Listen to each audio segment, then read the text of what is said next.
I guess I'm winging it again. I kind of wing it often when I'm doing live action stuff. Originally I was making this video to complain, honestly enough. Complain and criticize somebody.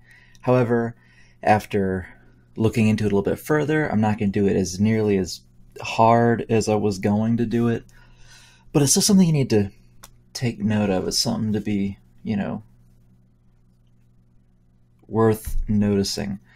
Um, And my main criticism of this, and I'll tell you what it's about in a second if the title didn't tip you off. My main criticism about this would be the fact that I'm a writer as well, and I'm actually starting to get somewhere with my writing, and so, I kind of know where they're coming from, and it's still kind of ugh to me. Fonda Lee, and if you don't know who she is the woman who wrote the Green Bone saga, or she's continuing to write it. There's going to be one more book, supposed to be a trilogy. She recently made a tweet, a very, very, very controversial tweet. Um, what she says here is that she shows a picture of Barnes and Noble and fantasy places, and then she says, "This is what modern fantasy writers are up against. In my local Barnes and Noble, most authors are lucky to find a copy of their book. Super lucky if it's face out. There are 3.5 shelves for Tolkien, 1.5 for Jordan. Here's who we compete against for shelf space. Not each other, but dead guys." Um, okay, that's something to unload.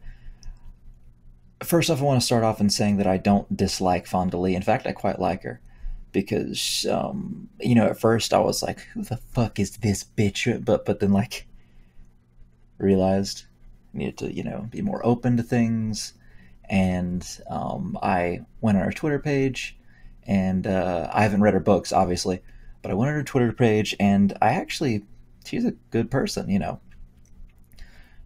fantasy, sci-fi, martial arts. She loves all that shit, and so do I.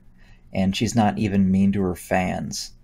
Like you'd think someone who would write this would be mean to their fans or mean to somebody, but she doesn't seem that way, at least publicly. So, I'm not calling her out for being a bad person or anything. Yeah, I'm going to show you some more tweets here that she gave caveats to.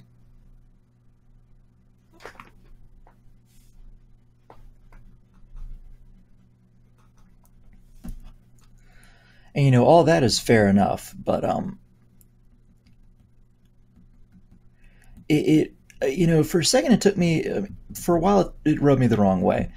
That original tweet, and the reason why it rubbed me the wrong way is not just because I am a big Tolkien fan, but how do I put this? It seemed very disrespectful. And first off, I want to say she is completely right in wanting space for her book. Like Barnes and Noble might need to change their strategy a little bit, maybe add a little bit more space. But the reason why this rubbed me the wrong way is because, well, two things. One, she says she likes Lord of the Rings. She didn't say she likes Wheel of Time. She probably hasn't read it. Wheel of Time is really great. I got some on my bookshelf too. But she says she loves Lord of the Rings, and you know, I'm certain that she likes Lord of the Rings in the way that some people like Dragon Ball Z, or most people in America and Japan and anywhere actually like Dragon Ball Z, which is they casually watched it when they were kids, and then they'll go to conventions and say like Vegeta's cool, and stuff like that. And you're free to do that. That's fine. But like, there's a difference between fans who watch Dragon Ball Z or Dragon Ball or Super or whatever, and they just know the one English dub, I guess. And then there are other fans like me and some of my friends who literally, like, every Saturday for like 2 years we would watch Dragon Ball Super unsubbed in Japanese when it aired in Japan through certain like underground fucking streams. And we would always be on top of the latest shit, and we would get translations. We would watch it, not know what they're saying, and then we would watch the episode again with the sub, and then later we would then be like, "What's the English dub doing?"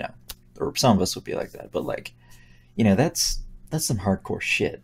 At least when it comes to being a fan of Dragon Ball and Dragon Ball Super. And stuff in general, and yeah, I'm certain that she is a fan of Tolkien, as in she has seen the movies and she's likely read the books once.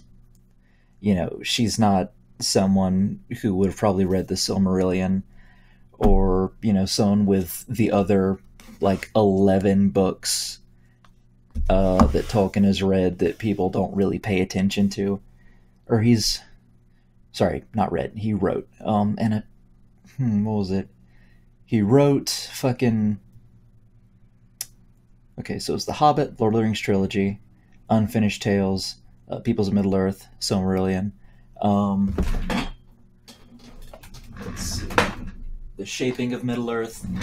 I don't know if I can remember everything else. Obviously, he's done other stuff other than his Legendarium too. Like, he translated Beowulf, and he wrote The Tale of King Arthur, or his own, telling of it.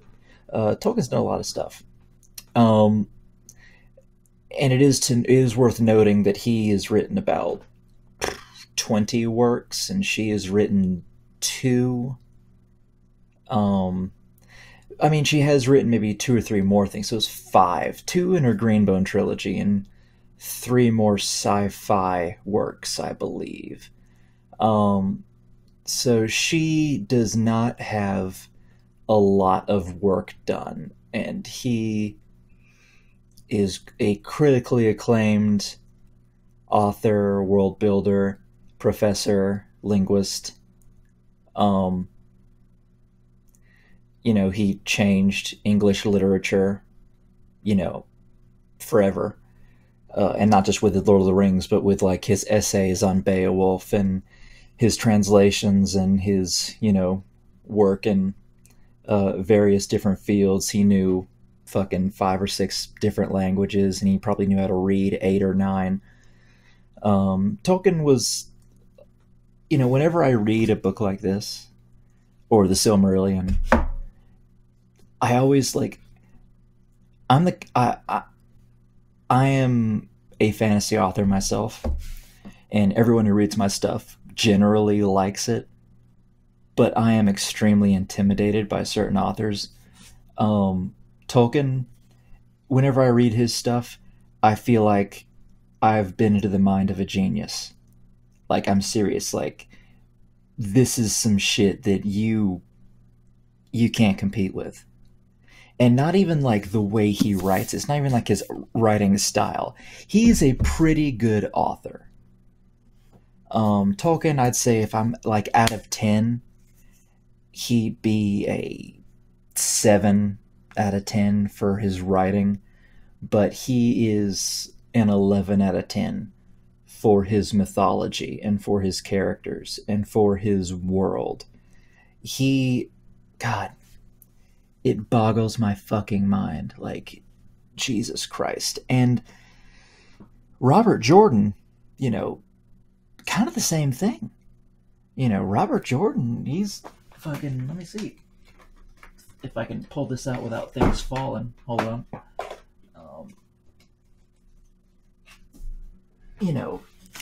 And he writes this shit, and look how thick this is. And this is like book 6 of the Wheel of Time out of 13 books. And the Wheel of Time, like, people always said, or at least, it's been written in the back by reviewers saying, like, he opens up the world that Tolkien, initially created. And if you haven't read Wheel of Time, it's not Tolkien's universe. It's Robert Jordan's own world, but it's really, really, really cool.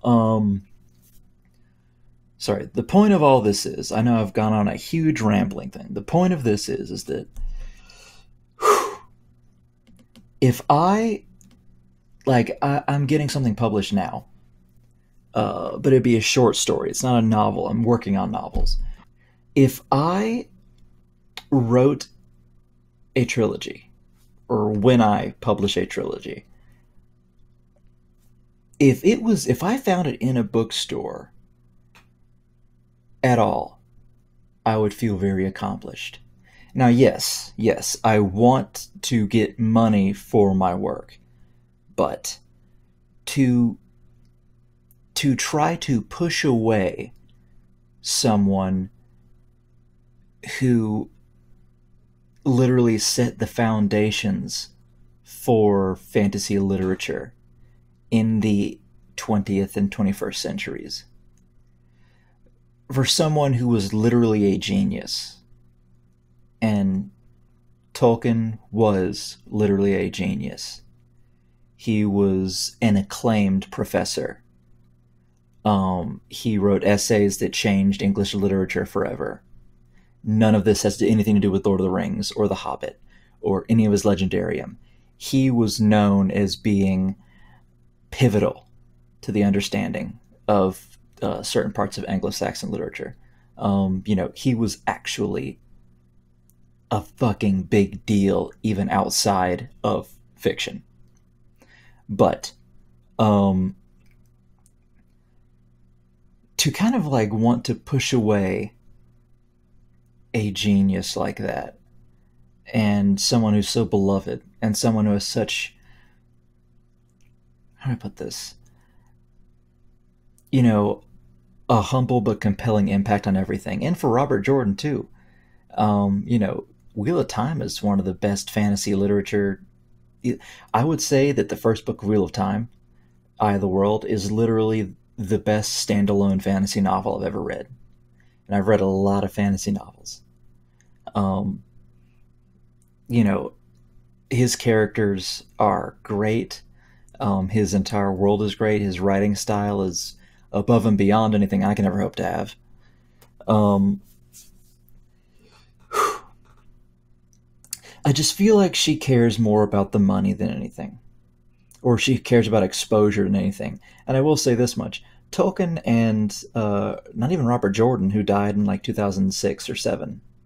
Um, Neither of them had Kindle or digital copy. And I looked up, you know, Fonda Lee's stuff, and she had her books for $9.99 on Kindle and shit like that, which is really expensive, for Kindle. My dad reads a lot of Kindle. I hate the Kindle. I need a real book, but my dad reads a lot on Kindle, and usually it's like $2.99 and shit like that. Hers is like $9.99. Um, yeah, right here, Kindle store, $9.99. You get a copy of Fonda Lee, Jade City, which is her first book in the Greenbone saga.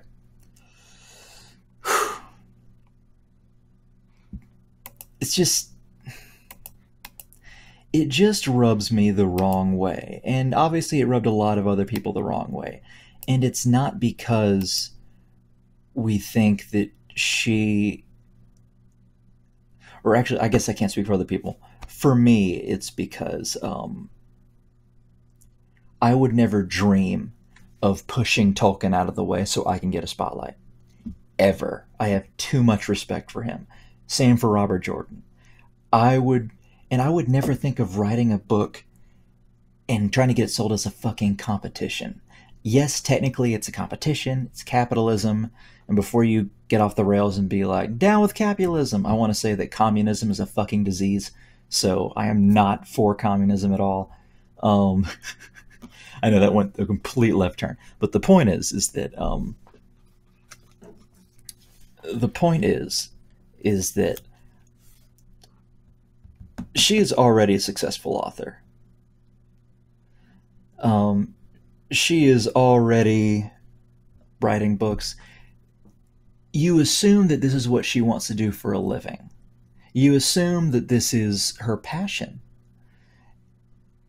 And then she's like, I hate having to compete with two dead guys.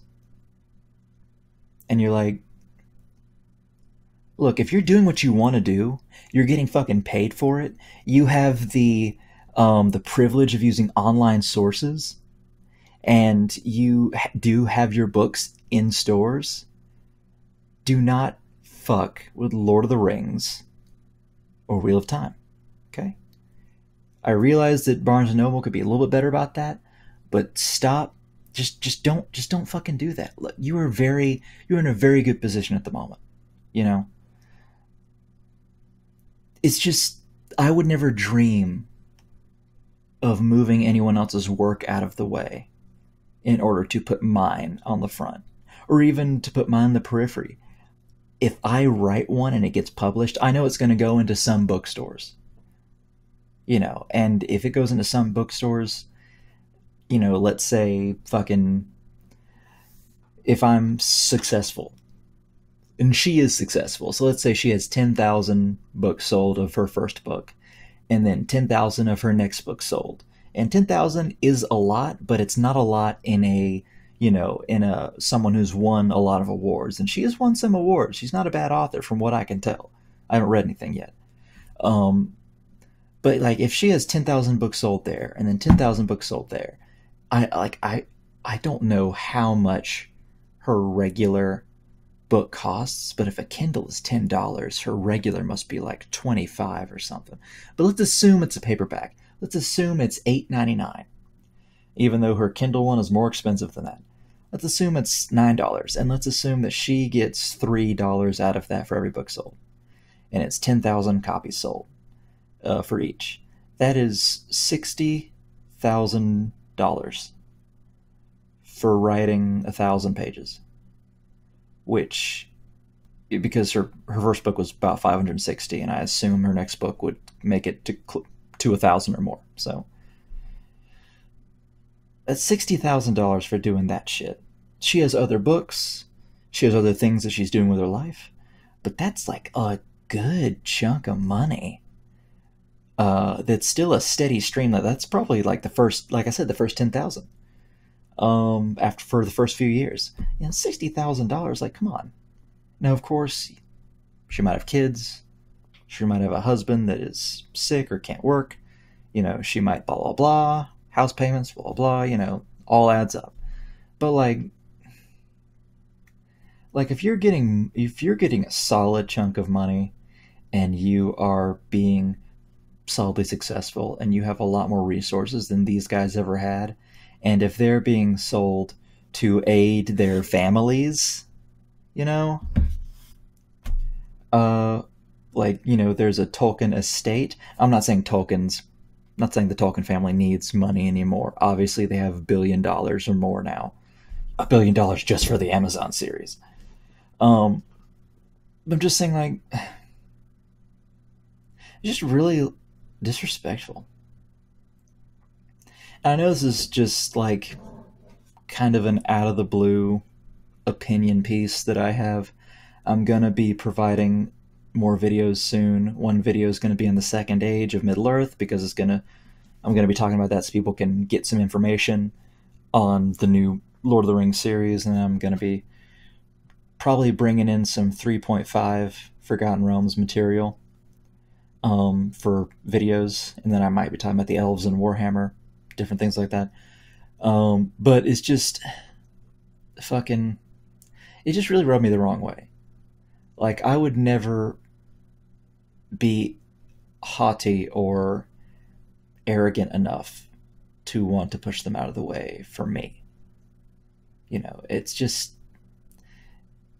shows that she really cares about success and money more than she should. Particularly if she's talking about them like they're just two dead guys.